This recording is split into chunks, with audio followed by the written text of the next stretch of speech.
Next is ang number 17 is generate a timeline showing when each employee started working in their current position and their total transaction count. So first, may tag-select then kung ano to yung employee nga first name, then yung last name, then kung kano siya nag-start, date start, then ang position name. Atong i-count PD that transaction sales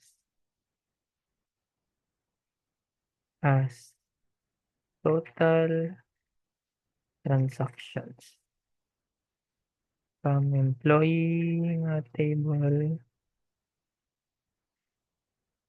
i-join na nato sa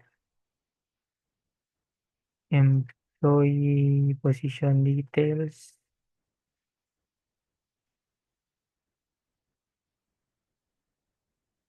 So,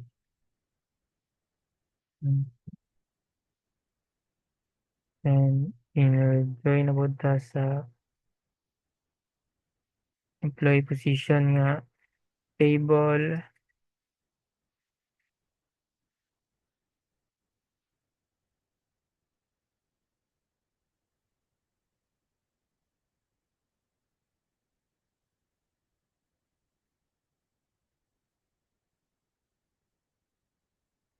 Then mag-left join na ta sa transaction details nga table.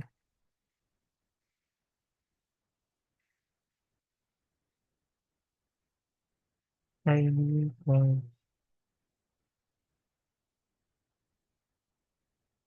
kaya siya i-group by employee ID. Employee ID o kanang employee position details yung ID. Then employee date started. Date started. Then iyang name.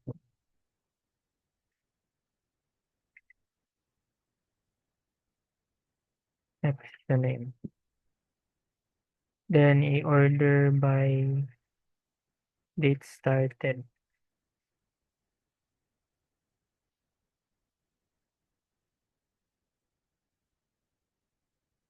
So as you can see, nakuha ng first name, last name, o date started sa mga employees, then ilang position name, o ilang total transactions.